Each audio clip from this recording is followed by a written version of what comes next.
Hello everyone, welcome to our new video. तर आम्ही आज आलोय, कुठे आलो रे आपण आज? आपल्या गावात आणि आपल्या शेतात. गावाकडे आलोय आणि गावाकडे असलेल्या आपल्या शेतीमध्ये आलोय. तर बघू शकता तुम्ही सगळ्या बाजूला कसं पाऊस वगैरे भरपूर झाला आहे, त्याच्यामुळं पाणी वगैरे पण झालं आहे बघा. आणि सगळं असं शेती कसं हिरवगार झालं आहे, निसर्ग. हे इथे दाखव. हे बघा, हे भात आहे. हे बघा, शेतीतून माणसं घरी चाललेत. हे बघा, कामं करून घरी निघालेत, कारण आता संध्याकाळ व्हायला लागली आहे. त्यामुळे शेतातील कामं आटोपून लोक घरी चाललेत बघा. आणि पावसातच हे लोक कामं करतात. हां, तर हे बघू शकता भाताचं रोप आहे, बऱ्यापैकी वाढलं आहे. तर आता ते भात लावणीला चालू करतील. तर हे बघा, बघू शकता कसं इथे सोयाबीन आहे. हां, हे आमचं शेती आहे, हे आमचं शेत आहे बघा. यामध्ये सोयाबीन पेरलं आहे. आता एक 8 दिवस पण अजून झाले नाहीत, नाहीतर उगवलेलं दिसलं असतं. अजून उगवलेलं नाही आहे. तर हे पण बघू शकता, आमचा शेतातील गोठा आहे. बघ ना, तू पण येशील ह्याच्यामध्ये. बघू शकता आमचं शेतात घर बांधलं आम्ही, गोठा थोडक्यात. जे आपलं शेतातील काय वस्तू वगैरे असतील तर ते त्यामध्ये आम्ही ठेवतो. पाऊस असेल, हां, स्टोअर रूम सारखा. बघू शकता सगळं कसं हिरवं वगैरे झालंय. कसं वाटतं रे तुला? तुला कसं वाटलं? सुंदर, खूप छान. तुझा एक्सपिरियन्स सांग. आता तू सिटी मधली राहिलेली, तिला तू सांग तुझं एक. मला ॲक्च्युली असं होतं की म्हणजे लाईक शेत वगैरे असं जास्त फारसं काही माहीत नव्हतं. माझं लग्न झाल्यानंतर आता मी बघतीये, मला खूप छान फील येतोय आणि लाईक रिलॅक्सिंग मोडमध्ये झाली आहे मी पूर्णपणे. डेली फ्रस्ट्रेशन, डेलीचं कटकट आणि जॉब टेन्शन, सगळ्या गोष्टीतून असं वाटतं की थोडं रेस्ट घेते माझं डोकं. मी शांत झाली आहे आता डोक्याने आणि मनाने पण. हे सगळं बघता तुम्ही, आम्ही लास्ट टाइम बहुतेक इथल्याच कुठल्या तरी डोंगरावर गेलो. हे या बाजूच्या दाखवतो तुम्हाला, हे बघू शकता, मी झूम करून दाखवतो तुम्हाला. हे बघा, त्या डोंगरावरती आम्ही गेलो होतो लास्ट टाइम. तर आता आम्ही आमच्या शेतामध्ये आलोय. तर कसं वाटलं, ती बेसिकली ती सिटीमध्ये राहिलेली आहे, सिटीमध्ये वाढलेली, त्यामुळं तिला असं गावाकडचं असं एवढं असं हे नाही माहिती नाही जास्त काही. त्यामुळे तिला असं ॲग्रिकल्चर म्हणजे खेतीवाडी बद्दल जास्त कसं करतात, काय करतात, त्याचे जे टर्म्स आहेत म्हणजे हा वापरतो नेहमी, ते मला कळतच नाही. तर मला माहीतच नाही आहे ते काही. सो आम्ही आजचा डे इथे एन्जॉय करतो. गावाकडे आलोय म्हणजे जरा प्रसन्न वाटतंय, बरं वाटतंय. आणि म्हणजे लाईक असं शांत, आठवडाभराचा कामाचा सगळं त्रास निघून जातो.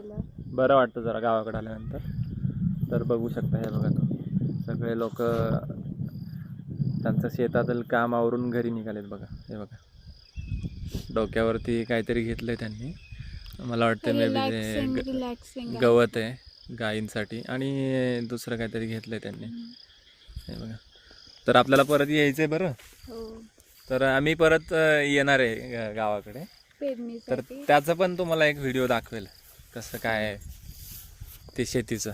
1 मिनिट. इथं चालू शकत. तर आमच्या आईने बघा हे कसे छोटे छोटे रोपं लावलेत. मे बी मिरच्याची, वांग्याची आणि भेंडीची असे रोपं लावलेत तिने छोटी छोटी. हे बघा, हे बघू शकता तुम्ही. ये की रे, व्यवस्थित चाल. चिखल झाला आहे त्यामुळं पाय वगैरे घसरायचे चान्सेस आहेत. हे बघा, झाडं वगैरे बरीच मोठी झालेली आहेत. शेवग्याचं झाड, आंब्याची झाडं, हे बघू शकता. एक तर या वातावरणामध्येच एक चांगली झाडं लावायची, म्हणजे त्याला तुम्ही चांगलं पावसाळा संपेपर्यंत झाड चांगलं मोठं होतं, म्हणजे चांगलं जीव धरतं.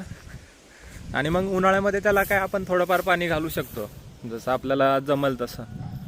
म्हणजे एक चांगलं झाड आपल्याला मिळू शकतं. हे बघा, आता हिचं थोडं म्हणजे प्रॉब्लेम होतोय बरं, कारण ती नवीनच असल्यामुळं चिखलाचं वगैरे सवय नाही आहे. काय होतंय रे? चिखल घेतं काही नाही, पायाला चिखल वगैरे लागतं, त्यामुळे तिला असं ते वेगळंच वाटतंय. हे बघू शकता. पूर्ण सोयाबीन पेरलेलं आहे या शेतीमध्ये, या शेतामध्ये. तर बघा, हे बघ. कसं वाटलं तुला शेती? म्हणजे गावाकडचं वातावरण कसं वाटलं तुला खूप सुंदर. ॲज कम्पेअर टू सिटीमधलं जे लाईफ असतं, म्हणजे सिटीमध्ये जे ट्रॅफिक वगैरे त्याच्यामुळं, आणि मग गावाकडचं आणि सिटी लाईफ कसं वाटतंय, काय सांगशील तू? खूप डिफरंट आहे, खूप छान आहे. इकडे सांग, इथे आपले लोक बघतात ते, त्यांना सांग. खूप डिफरंट आहे, खूप छान आहे. म्हणजे काय वाटतं तुला, फरक काय? सगळं फ्रेश वाटतोय, फ्रेश एअर, लाईक असं जिथं नजर जाईल तिथे हिरवगार.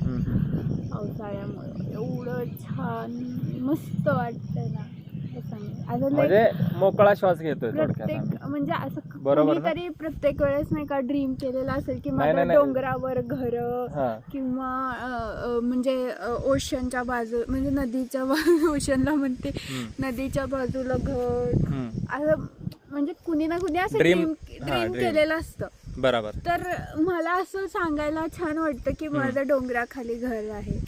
म्हणजे डोंगराच्या तिथे घर आहे, डोंगराखालीच म्हणतात. इथं बाजूला हे बघू शकता तुम्ही, डोंगरच आहे, अवतीभोवती डोंगरच आहेत. आणि हे शेतात पण घर बांधलेलं आहे आम्ही.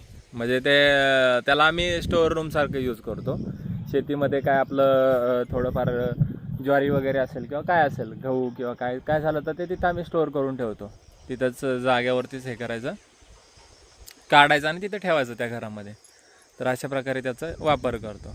आणि कधी पाऊस आला काय आला तर त्या घरामध्ये जाऊन बसता येतं. ऊन वगैरे लागत असेल तर, किंवा दुपारचं जेवण वगैरे करायचं असेल तर जेवणासाठी पण तिथं बसतो. म्हणजे आमच्या घरचे जेवण वगैरे करायला पण तिथं बसतात. त्याचं सावली म्हणून पण उपयोग होतो, पावसापासून पण आडोसा मिळतो. तर बघा, ती बघतीये सगळीकडं, नवीन वाटतंय तिला. हे बघा कशी चालली आहे बघा, चिखलामधून वाट काढत कशी चालली आहे. तिच्यासाठी हे सगळं एक्सपिरियन्स नवीन आहे.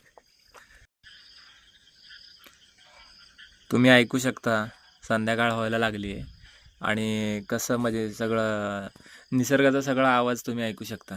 हे बघा.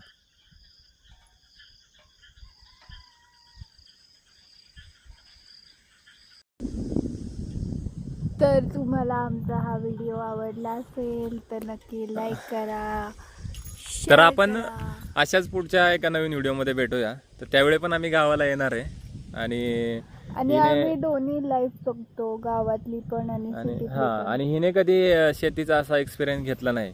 म्हणजे भात लावणी असेल किंवा काय असेल तर ते नेक्स्ट व्हिडिओमध्ये तुम्ही बघतालच, काय एक्सपिरियन्स केला आहे तिने शेतीमध्ये. आणि तिला आपण विचारूया परत त्यावेळी की कसा वाटला तुला शेतीचा एक्सपिरियन्स. ठीक आहे गाईज, आमचा व्हिडिओ आवडला असेल तर व्हिडिओला लाईक करा, शेअर करा, सबस्क्राईब करा, आणि अशाच नवनवीन व्हिडिओसाठी आम्हाला फॉलो करा, आमच्या चॅनलला फॉलो करा. चालेल गाईज, भेटूया नवीन व्हिडिओमध्ये. Bye everyone.